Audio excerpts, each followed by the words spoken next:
Hey there YouTube, it's Troy Shipman here, and today I'm talking Post Impressionism.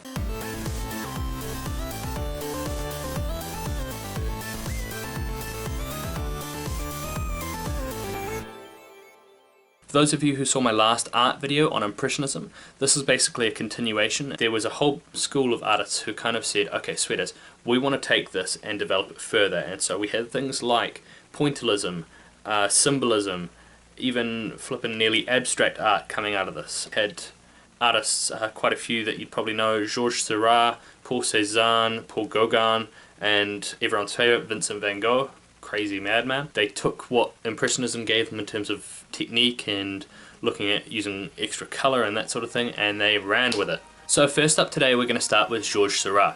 He was what we call a pointillist, so he studied optics, basically the way colour works in physics in order to make us understand what we're seeing. So things like light is broken up into 7 colours of the rainbow, and that's how we see different colours, because different objects reflect different lights back at us, and that's why you can see that my shirt is green and that my skin is white as. Now the way Georges Sera actually created his work was he took the idea that if you stand far enough back from a work, you could observe colour by a mixture of points or dots. And so he would paint these little dots onto this canvas, and then when you stood far enough back from it, you could actually see the picture that was supposed to be. Second of all, we have Cézanne. Now he is the grumpy loner of the group. So basically, he lived alone in the south of France and didn't really talk to anyone.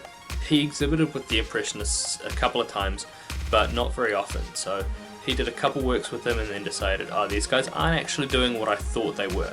So he said, okay, cool, I'm going to leave you guys to it and then do my own thing. He's been quoted saying, "The world doesn't understand me, and I don't understand the world. That's why I've withdrawn from it." And that to me it typifies the idea of, I don't care if anyone understands me, I'm doing this anyway. Stuff you guys. And that's where we've got artists like that today. He's also been quoted saying, "Genius is the ability to renew one's emotion in daily experience." Now this is really important in understanding his work, because he painted the same thing over and over and over and over and over and over again.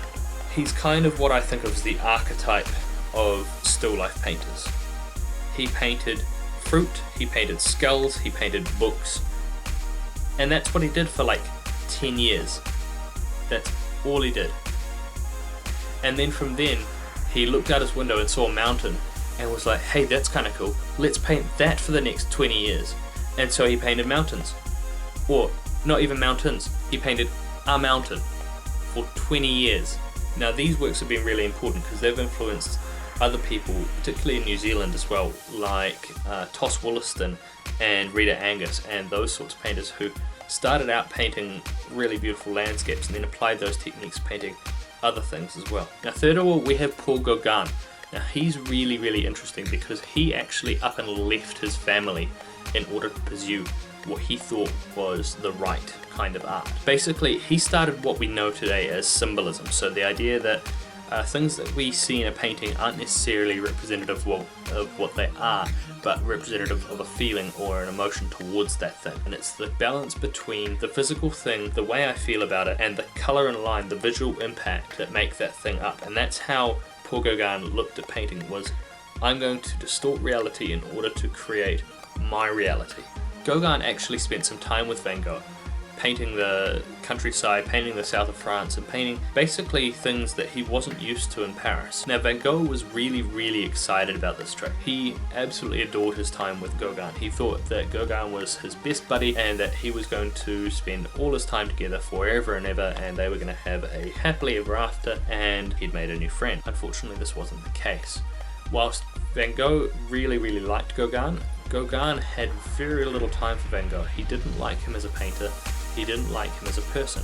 However, he was a means to an end, and that's where we see this excursion happening. What's important to know about Van Gogh is that he was self-trained, and he started making art as a way to explain what he was experiencing. So there's theories about Van Gogh that say that he had a thing called synesthesia, which means that he experiences senses in a very different way.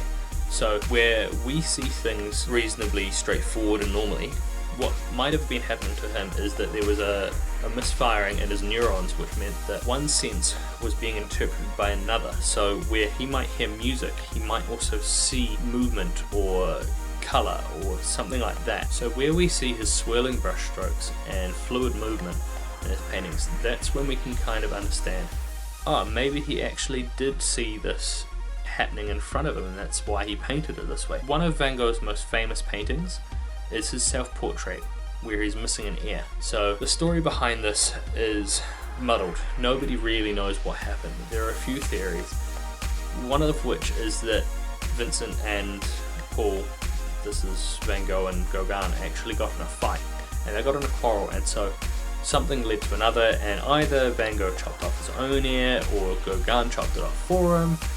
We're not sure. There's also a theory that after this fight they left, both had their ears, and then Van Gogh cut off his own ear due to just complete madness. However, what has been confirmed is that Van Gogh took his ear in a box and presented it to a lady of the night as a romantic gesture. A little bit odd, a little bit weird. Was Van Gogh crazy? I don't know. I don't think so. I'd like not to think so. Anyway guys, that's the end of this video. If you guys would like to see more like this, please leave a thumbs up. If you want to know more about any of these particular artists, leave that in the comment section below. If you haven't subscribed yet, please do so here.